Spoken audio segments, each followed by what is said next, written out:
Hoy a la capital nos vino a visitar José Palazzo, reconocido productor de espectáculos. José, bienvenido a la capital, gracias por venir. Gracias a ustedes. Recorrí este hermoso edificio, me encantó. Bien. Qué loco, vos sabés que vine muchos años a trabajar a Rosario y nunca había entrado a la capital. Bueno, siempre hay una primera vez. Sí, ahí saqué unas muy buenas fotos. Bien, nos encanta recibirte acá. Gracias por venir acá a nuestra redacción. Bueno, muchas cosas para charlar con vos, José, porque siempre estás en muchas cosas. Vamos en orden cronológico. Como tú Tenemos digas. La Renga este fin de semana en Rosario, cerrando el año en el Autódromo de Rosario. ¿Por qué Rosario para este cierre de La Renga? Se dieron varios factores. Hace muchos años hicimos 2 News, después hicimos otro News más. Y esta vez queríamos hacer un lugar distinto de Rosario. Y cuando hablamos con la municipalidad, el intendente dijo, che, ¿por qué no van al autódromo? Entonces nosotros le dijimos que el autódromo tenía un impedimento que era su accesibilidad. Y él dijo, estamos haciendo obras y queremos que el autódromo se transforme dentro de las posibilidades en el gran venue a cielo abierto que tenga Rosario para shows de más de 30.000 personas. Bien. Los otros los llevamos a otros lugares que me nombró y estamos construyendo un estadio y todo. Entonces hablé con la banda y la banda le pareció buena idea. De hecho vino Tete y Tanque cuando vinimos a ver por primera vez el autódromo y les prestaron un auto, hicieron un video en un auto. Sí. Si lo buscan está dando vuelta por ahí el video de ellos en el auto. Y la verdad que el autódromo, las características de los escenarios de La Renga, la puesta de La Renga, que tiene mucho mapping, que tiene mucho arte visual, más el sonoro, más la producción, todo, se acomoda muy bien a un autódromo. El único impedimento que nos tenía un poco preocupados era el calor, pero la realidad es que como el show es de noche, se van a dar puerta a las 6 de la tarde, hay 2 grandes bandas rosarinas, que son Cielo Raso y Mamita Peyote, que van a estar tocando de invitadas de la banda. Va a ser como un mini festival muy lindo. Y La Renga despide, no va a tocar más en la Argentina, por lo menos hasta después del primer trimestre. Bien. O sea que después de esto se abre un impasse importante de La Renga. Seguramente en abril o mayo haya alguna fecha importante de La Renga, a lo mejor en Capital Federal. Y entonces era muy bueno. Y Rosario está cerca de Buenos Aires, está cerca de Córdoba, de muchos de los lugares de donde viene mucho público, así que vamos a recibir a unas 30.000 personas de Ushuaia a La Quiaca, como sucede siempre que toca La Renga. Totalmente. Bueno, te dedicaste Totalmente siempre... poseídos, se llamaba la gira que terminó ahora, que tuvo los escenarios 360. Siempre te dedicaste, te seguís dedicando sobre todo a producir shows fuera, digamos, de Buenos Aires, por no decir el interior del país, como se suele decir, pero bueno, por fuera de ese, sobre todo, circuito central. ¿Cuál es para vos, al día de hoy, todavía la potencia más grande de producir por fuera de Buenos Aires? Yo empecé de muy chico. Imagínate que cuando tenía 12 años mi mamá me regaló un bajo, fui al profe y me dijo, maestro, usted tiene una guitarra, un bajo, perdón, y yo creía que tenía una guitarra. Yo hago música, producía mis shows. El interior siempre fue muy difícil y fue uno de mis expertise. O sea, yo hice shows de Los Piojos en Salta, en Tucumán, en Mendoza. Mi primer show con La Renga fue en el 99 en Mendoza.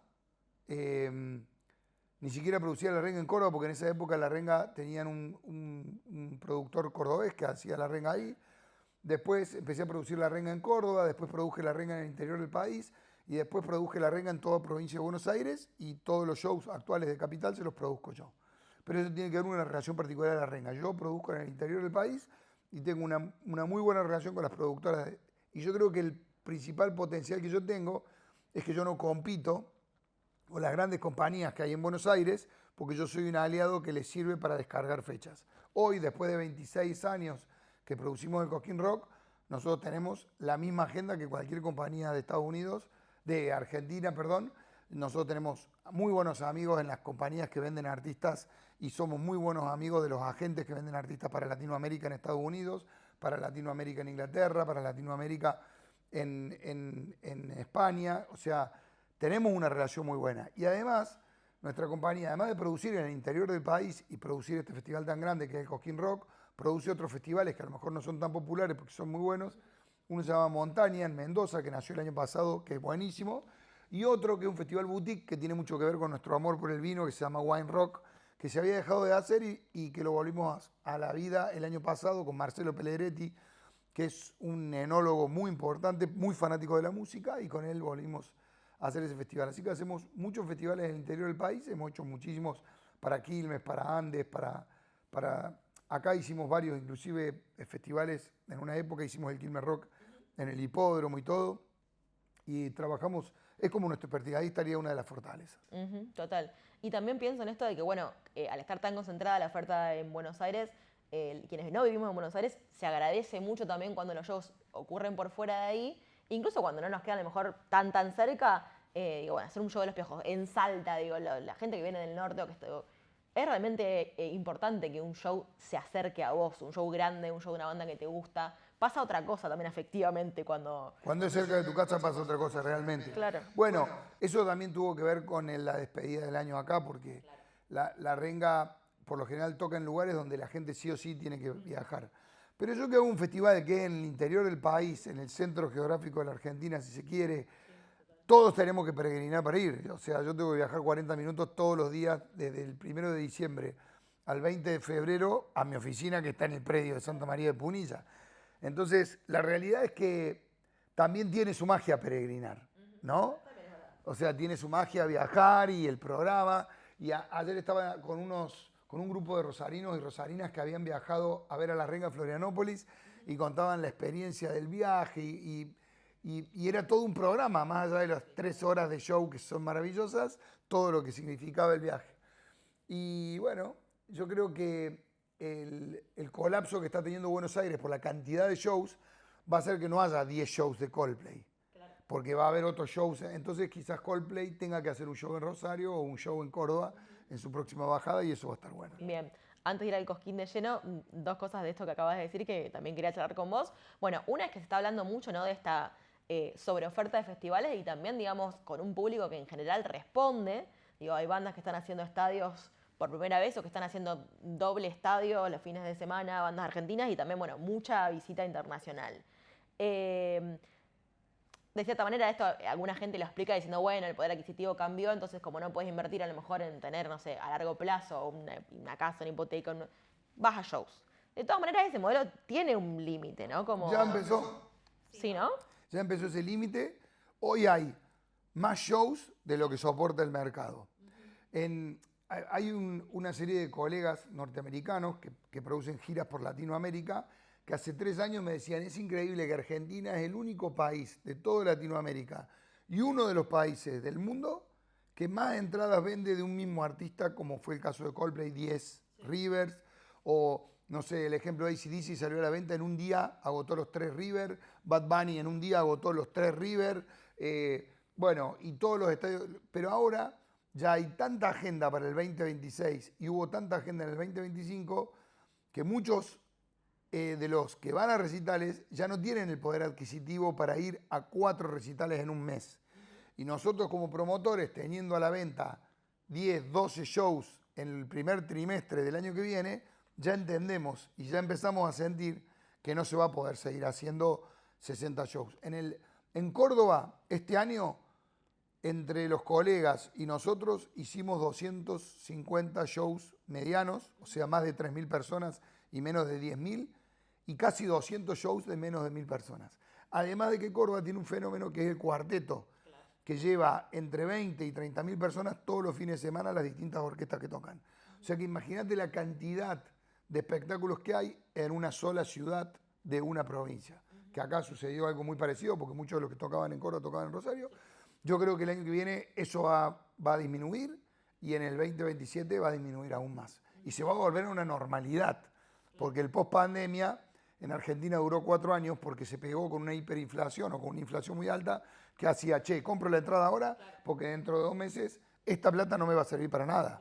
Entonces lo que sucedía era que vos te sacabas de encima la plata y comprabas entradas. Nosotros que producíamos, la inflación nos iba comiendo nuestros márgenes, pero las entradas se agotaban volando. Ahora se va a estabilizar, la gente va a poder ir a 2, 3, 4 shows máximo en un mes y los empresarios vamos a tener que empezar a evaluar qué cosas tomamos y qué cosas no. Recién venía en el auto y con la cumpleañera y venía hablando sobre 2 o 3 shows que se van a cerrar para Córdoba Internacional el año que viene. viene Robert Plant, viene Dream Theater y probablemente vaya 4 o 5 artistas internacionales más la gira de los artistas nacionales que están presentando discos, como los Baba, como Catriel y Paco, como Ciro, todo eso amontonado en el primer semestre le va a costar a la gente. Sí, totalmente. Decías también, bueno, una cosa que me interesa preguntarte y que los rosarinos siempre se preguntan mucho es por qué ciertos shows internacionales de una escala grande, por ejemplo, Paul McCartney, la última vez que vino y hizo de Buenos Aires y Córdoba, ¿por qué ese tipo de shows de un tiempo a esta parte no llegan a Rosario? ¿Tenés alguna respuesta para darnos? Córdoba tiene un gran empresario. Córdoba tiene un gran empresario con un buen teléfono. No, de verdad te digo, también tiene mucho que ver con que la primera vez que fue Paul McCartney a Córdoba, vivió un buen momento, la pasó bien, y entonces volver a un mismo estadio que conoces al promotor, por lo general sucede que repiten eso. Y eso que Paul McCartney es uno de los artistas que menos ciudades repite, ¿no? Entonces, pero tuvo que ver con eso. Córdoba tiene un muy buen estadio, que es el Mario Kempes. Desde el 2001 a la fecha, todos los gobiernos que pasaron, independientemente de los colores políticos, entendieron que la economía naranja es un motor de la economía. Entonces, si bien el Estado, por política de nuestra empresa por lo menos, no es sponsor de manera directa, aportando dinero, sí acompaña el proyecto. Acompaña con el seguimiento del estadio, facilitando las cosas, quizás cobrando los bienes del Estado a un precio más razonable que a lo mejor le da a los privados la posibilidad de acceder. Mirá lo que es el diciembre en Córdoba. Estuvo Airbag en el Estadio Kempes, Shakira en el Estadio Kempes, el Piti Álvarez en el Estadio Kempes, y en marzo está Sanz en el Kempes y Tini en el Kempes con 2 funciones. Entonces eso tiene que ver porque lo público y lo privado acompañan. Nosotros, ¿qué hicimos? Que es un consejo importante para los rosarinos. Desde hace 2 años creamos un clúster donde los competidores nos unimos a trabajar en proyectos comunes.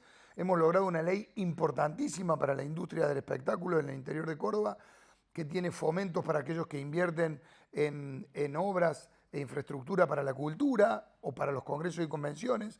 Unimos a Talleres, Belgrano, Instituto, Racing en una misma mesa, porque tienen la misma problemática, son distintas camisetas, pero tienen la misma problemática. Y entre todos logramos un observatorio muy importante que nos permite medir el impacto económico. Esa medición de impacto económico hace que si nosotros se lo trasladamos a los agentes, le decimos, che, nosotros estamos cerca de Catamarca, de La Rioja, de Salta, de Santiago del Estero, de San Juan, San Luis, todo. Todo este público lo puede llevar a Córdoba y todo este público lo puede llevar a Buenos Aires. Y por eso Córdoba hoy está teniendo. Y también hay una cosa más, si bien es lo mismo con Rosario, estamos en la ruta Chile y cuando hay infraestructuras muy grandes que requieren de traslado terrestre, por lo general, nosotros somos una escala entre Córdoba y Santiago de Chile, donde por lo general terminan muchas de las giras latinoamericanas. Buen punto ese, total. Bueno, mencionaste el show del Piti, que es otro de los grandes eventos que estás produciendo. La vuelta del Piti en el Kempes, con también el aditivo de que comparte casi ahí cerquita con Shakira, van a casi convivir en el Kempes, lo cual es divertido, pero más allá de eso, bueno, no es la primera vuelta de la cual estás detrás. Por eso envejecí tanto, yo tengo 18 en realidad. ¿Cómo se gestó esa vuelta del Piti? Bueno, y un poco cuáles son las expectativas para este regreso del 20 de diciembre. Tuve 3 vueltas muy importantes. Una, la de Callejeros, que fue en el Mario Kempes también, que fue una vuelta muy especial, donde Luis Juez y José Manuel de la Sota, que se odiaban, se pusieron de acuerdo para que lo podamos hacer en Córdoba. Y la vuelta del Piti la está organizando una compañía que se llama Pop Art. Pop Art va a sacar el nuevo trabajo discográfico del Piti Álvarez y está trabajando en el material nuevo del Piti Álvarez. Y cuando surgió la posibilidad de que vuelva a tocar, empezaron a haber posibilidades en Buenos Aires y tuve una conversación con ellos donde me dijeron cómo veía Córdoba. Y yo le dije, Córdoba, lo tengo que hablar con el gobernador y con el intendente, pero no van a tener ningún problema porque ellos entienden de que un evento como el del Piti Álvarez va a traer turistas de toda la Argentina y va a dar mucho trabajo. Justo se anunció lo de Shakira, entonces vamos a compartir el mismo escenario de Shakira con toda la apuesta del Piti, que es totalmente distinta al de Shakira. Y bueno, para mí es un desafío muy importante y está buenísimo. Todas las reuniones de producciones de las que participamos estuvieron lideradas por Pop Art, pero también Piti participa muy activamente de lo que quiere en cuanto a su puesta, en cuanto a su escenografía, en cuanto a lo que él quiere para su show. Entonces me pareció un desafío muy piola. Estoy con una ansiedad lógica por lo que significa, porque hay muchísimas cosas a tener en cuenta. La situación legal de él es muy particular porque el juicio está suspendido, entonces él ya cumplió lo que tiene que ver con sus plazos de privación de la libertad, y ahora, hasta tanto se reanude el juicio, él puede gozar de todo lo que son las prerrogativas de una persona que está en libertad, con las características que tiene una persona que está en un proceso legal. Y zanjadas todas esas cuestiones, Piti tiene una enorme ilusión de volver a tocar, y va a ser en Córdoba. Y va a ser un gran show, porque en los últimos años muchos chicos escuchan el Piti. Entonces lo que está sucediendo es que en Platea hay muchos amigos, conocidos que me llaman, che, voy a ir a la Platea, ¿qué tal se ve de ahí? Y le digo, mirá, el Kempes tiene la característica que es un show que se ve bien. Se agotó el campo en un día el Piti. Pero hay muy buenas ubicaciones en las plateas bajas y altas para ver el show, y yo creo que eso es donde va a haber más chicos. Está bueno eso también. Después me interesa también hablar de la juventud, pero vamos al Cosquín Rock. Hablamos nosotros telefónicamente en diciembre del 23 y me dijiste que la grilla del Cosquín 24 era la más importante hasta el momento. ¿Sentís que eso se renueva todos los años y que cada nueva grilla de Cosquín es la más importante hasta el momento? Sí, estoy convencido de eso, porque además todos los años corremos distintos riesgos, claro, desde lo artístico, digo, ¿no? Hace 7 años yo quería que Abel Pintos toque en el Cosquín Rock, y más allá de los memes que son divertidísimos y que él mismo se ríe, donde se ven pogos de Exploited y la música es un rayo de luz, claro. Yo creo que Abel, yo creo que Lali, yo creo que cuando pusimos a Catriel y Paco el año pasado, o creo que el único show que van a hacer los Chemical Brothers, o Frank Ferdinand, o los hermanos Gutiérrez, le dan ese color que el Cosquín viene tratando de defender hace unos 7, 8 años. Con todo lo que eso significa, porque es un festival. ¿Fuiste al Cosquín? No, nunca fui.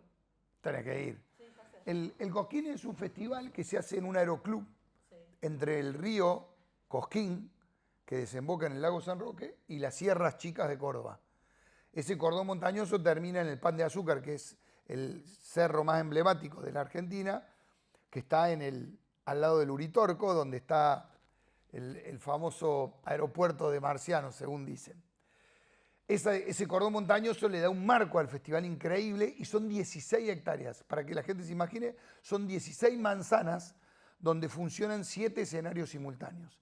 3 escenarios muy grandes, donde están muchos de los artistas importantes, pero 2 escenarios muy lindos. Uno se llama Boomerang y otro se llama Paraguay, que son 2 escenarios que tienen pequeños condimentos interesantes, ¿no? Donde están los hermanos Gutiérrez, donde está Abel, donde vamos a tener la vuelta de Marky Ramones, donde tenemos el homenaje al más fuerte que hace el Tano Marcello, donde hay algunas bandas muy lindas para ver y descubrir.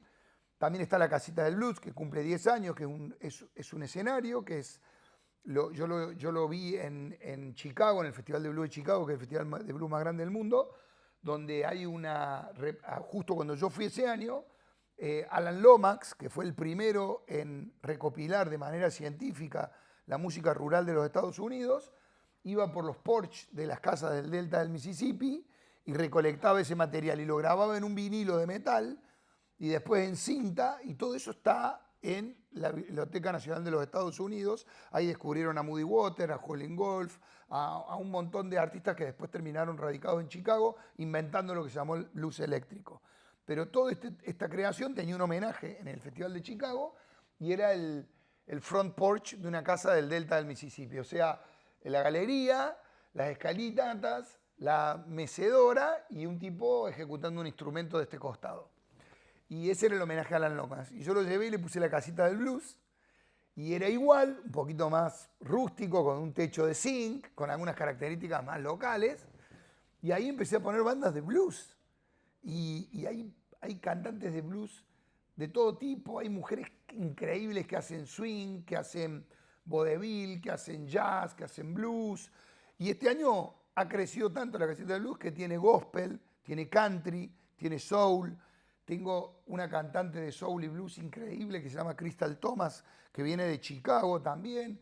Toyo Bagoso, que es uno de los grandes armoniquistas que tiene Latinoamérica, radicado en Brasil, que también tiene un festival de blues. Pero ahí está el Piti Fernández también, y están los Espíritus, y están las bandas de blues más importantes de la Argentina. Y bueno, eso me pone muy feliz. Y además de todo eso que te acabo de contar, hay otro escenario que tiene sorpresas que la gente va descubriendo durante el festival, y tiene una pequeña discoteca de 3.000 personas, donde tocan DJs muy importantes y emergentes, que yo no conozco nada de la música electrónica y no me gusta, pero lo cura un curador de Ibiza, que es muy amigo nuestro y que es... Esta discoteca tiene un nombre que se llama La Plaza, es una discoteca itinerante por Europa, y en Cosquín va a tener su escenario. Entonces, no es que uno va y ve un show, es su festival en el que tenés que ponerlo físico, porque tenés que armarte, porque de un escenario a otro hay 900 metros. Y ahí suceden cosas muy increíbles. Van a tocar los Airbag, va a tocar Morat, va a tocar Ciro, va a tocar Dividido, va a tocar Las Pelotas, van a tocar La Vela Puerca, Emiliano con su proyecto solista, El Plan de la Mariposa, Jóvenes por Diosero, Viejas Locas, Caras Extrañas, El Cuarteto de Nos, los Chemical Brothers, bueno, en fin, un montón. Un montón de gente. Sí, yo cuando vi la grilla dije, che, tocan todos. Sí. Tuve la sensación de que tocan todos. Sí, Como que... sucede también, para que sepas, que hay cosas que no podés ver. Lógico. Entonces, mucha de la programación está armada para que al que le gusta el rock and roll tiene la opción de, sin moverse mucho, ver 40 bandas de rock and roll en un fin de semana, ¿no? Como muchas de las que te nombré. Están los Divididos, Las Pelotas, que son como el techo de todo, pero también está Ciro, está el Cuarteto de Nos, está el Plan de la Mariposa, y un montón de bandas de rock and roll. Están los Ryan, muchas de las bandas nuevas de rock and roll, pero también tenés lo otro, está Dillon, ICA, Trueno, Lali, también tenés artistas de pop indie importantes como Banda Los Chinos, como Silvestre la Naranja, Devendra Banhart, que es como una de las grandes bandas del indie, un solista del indie. Entonces hay para todos los gustos, hay heavy metal, hay punk, hay música electrónica, hay country, hay blues, hay pop, y bueno, y también tenemos algunas cosas como el advenimiento del folclore, que Abel va a ser el segundo artista de folclore que toca en el Cosquín. El primero fue Rally Barrio Nuevo. Y también vamos a tener tango, porque va a estar Marianito, que es el cantante, Martincito, perdón, que es el cantante de Ojos Locos. Se llama Martínez Martínez el espectáculo, que es tango, haciendo versiones, temas de Los Redondos en versión tango. O sea que hay realmente una visión más cosmopolita de la música, y como si tuviera que reflejar como un menú, es un lugar donde puedes comer de todo. Totalmente. Decías también esto de, bueno, por ejemplo, la grilla de música electrónica, que no es algo que a vos te interese, que no conoces. Me imagino que también armar un equipo de gente que conozca específicamente de todos los géneros que también el Cosquín fue sumando, para que estén realmente no solamente los grandes nombres que convocan siempre, sino también esos artistas más emergentes que hacen grandes shows, que son grandes artistas, que también tienen como esa ventana que también es el Cosquín, esa enorme cantidad de público. ¿Cómo también es armar esos equipos para que realmente, bueno, haya una representación no solo en la primera línea de la grilla, sino también en todos esos nombres más chiquitos que están buenísimos descubrir, que están buenísimos que esos artistas sean parte de este gran evento? Mirá, durante varios años mis hijas, que son dos cerebritos, me ayudaron mucho con todo lo que era lo nuevo. Agustina, que vive en España hace 6 años, durante muchos años programó un hangar a donde tocó por primera vez Louta, donde debutaron Banda Los Chinos, donde estaba Poxy Ran, donde estaban Usted Señálemelo, donde estaba Catriel y Paco, que tocaban por separado también. O sea, todos esos artistas que eran muy, muy, muy jovencitos, 17, 18, 19 años, tocaban en este hangar donde estaba todo lo nuevo. Agustina hacía esa curación. Después me ayudó Pilar, pero siempre tuve un equipo de gente que sabía mucho de todo. Claro. Nosotros tenemos una compañía que se llama Boomerang, que son 3 grandes cerebros, y que ellos representan a Marilina Bertoldi, a Dillon, a Silvestre la Naranja, a Florian, a un montón de artistas más. Y ellos también aportan mucho a la mesa sobre todo lo nuevo. Pero también yo tengo amigos como Martín Gonta, como Ariana, y varios amigos en las agencias de William Morris, de CAA y United Talent, con los que yo voy charlando mucho. ¿Y sabes quién también opina sobre las grillas de programación? Amigos míos como Andrés Ciro, como Adrián Dárgelos, que yo les voy contando un poco cómo la ven y dónde se ven ellos y todo. Y eso está bueno porque por ahí me mandan cositas y novedades que les llegan a ellos. Y de esa forma construimos una grilla que, si bien yo soy la cara visible, que está bueno que haya alguien al que vos digas, la puta madre, ¿por qué pones esta cosa que odio? O qué bueno lo que pusiste. Pero la realidad es que la programación la arma un equipo de gente muy grande, donde somos muchos en la mesa y opinamos, y todos opinan, y por ahí yo soy el que lleva adelante las contrataciones o las negociaciones con los artistas más importantes, pero mucho del resto lo resuelve un equipo divino. Buenísimo. Leía también ahí en la gacetilla de esta nueva edición que el promedio de edad de la edición anterior, si bien claramente es un festival intergeneracional al cual van familias enteras, el promedio de edad era alrededor de 25 años. Digo, es súper interesante también que evidentemente el festival se mantiene sobre todo joven. ¿Cuál sentís ahí que fue el desafío y el logro para que seguir convocando siempre a la juventud? Más allá de que ir a festivales es bastante de gente. Sí, es de gente joven. No, pero el Cosquín tiene 4 experiencias que están pensadas para gente grande. ¿Qué sucedió con el Cosquín? Tiene 26 años. Claro. Ya es un festival que tiene la edad de algunos de los festivales de folclore históricos de nuestra... Entonces, es un festival que atravesó muchísimas generaciones. Muchas de las personas que fueron en el 2001 al primer Próspero Molina, hoy son abuelos y van con sus nietos al Cosquín. O sea, yo tengo 2 hijas que no son fanáticas del fútbol, sin embargo me acompañaron un par de veces a la cancha. Pero nunca tuve un momento de tanta conexión y tanta felicidad como cuando iba con festivales con ellas. Ellas siempre me decían, papá, ¿por qué no vamos como todas las familias normales en el verano a Mar del Plata o a Villa Gesell o a Brasil, qué sé yo? Porque yo laburo todo el verano. Pero nuestras vacaciones eran festivales. Ellas fueron a Roskilde, fueron a Benicassim, fueron a Glastonbury, fueron a muchos de los festivales, a Coachella. Y hoy de grandes dicen gracias, porque la verdad que lo que yo viví, que era muy chiquitita, que ya no me daba cuenta porque íbamos en carpa y parábamos adentro de los festivales a lo mejor una semana entera. Pero bueno, yo viví, entonces yo veo que los padres que van con sus hijos o los abuelos que van con sus hijos y sus nietos tienen un fin de semana soñado.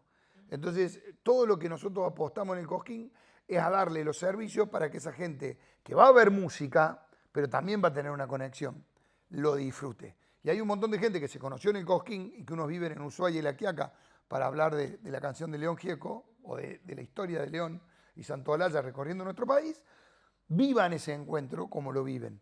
Se ha casado gente en el Cosquín, se han conocido, han casado, han tenido hijos y siguen viniendo con los hijos. Y también tiene experiencias para personas que a lo mejor es muy físico para ellos el festival, pero sus hijos quieren ir y todavía tienen 16, 17 años, entonces van 2 o 3 padres, llevan un lote de 30 pibes en los distintos autos o en una combi, y ellos hacen experiencias como ser Non Barro, que es un restaurante de pasos, con copas de vidrio, donde cocina Dante Liporace, Paula Mazú, Julito Figueroa, que son super chefs, y estos chefs le dan una experiencia a una persona, o los espacios VIP donde podés estacionar al lado del lugar donde comés y bebés y tienen unas tarimas pegadas a los escenarios.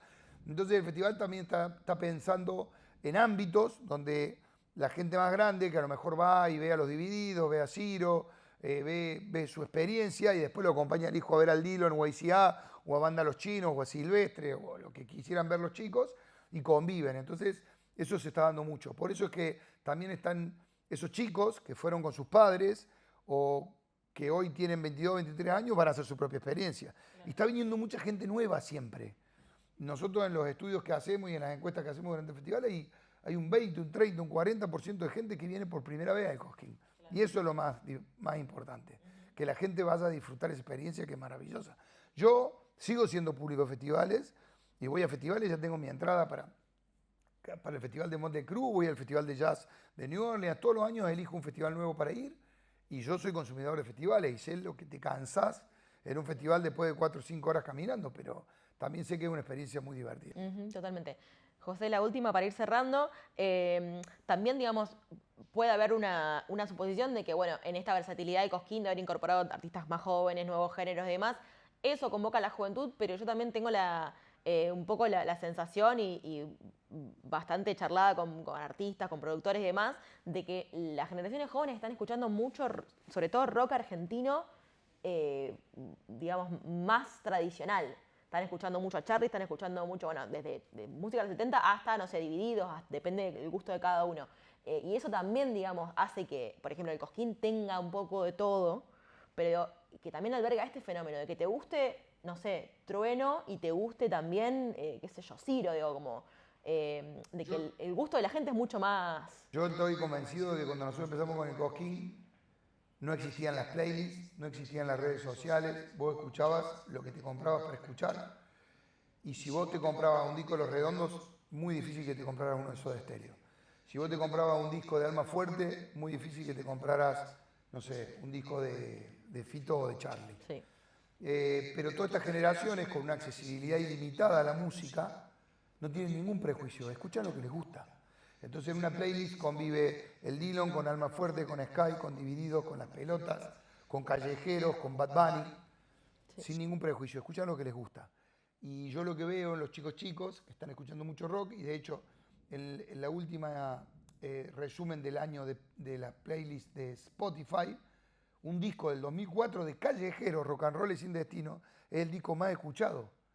Y claramente eso tiene mucho que ver con lo que está escuchando la juventud, porque también los tops son María Becerra, Catriel y Paco, el Duki, etcétera, etcétera, pero pasa esto. Y yo lo que creo es que las nuevas generaciones están descubriendo ese rock que escuchaban sus viejos y que a lo mejor en su momento decían, no, si lo escucha mi papá yo no lo voy a escuchar, o yo no como agridulce, como los chicos, y yo creo que está pasando eso. Y eso se está viviendo en los recitales, porque Las Pelotas tienen récord de convocatoria en los shows del Cosquín Rock, donde hay hasta un 40% de la asistencia de público viendo un show de Las Pelotas, o hay 5.000 personas viendo a Ryan, que es una banda que nunca metería más de 300 personas en el interior, y es porque la gente que viene de todos los lugares es más curiosa del rock and roll. José, muchas gracias de vuelta. Gracias. Un placer charlar con vos. Te esperamos cuando quieras y bueno, cumpliremos con la promesa de ir al Cosquín Rock. Tenés que ir al Cosquín Rock, estás invitada. Así que muchísimas gracias a la capital por esta posibilidad de difundir mis cosas. Por favor, gracias.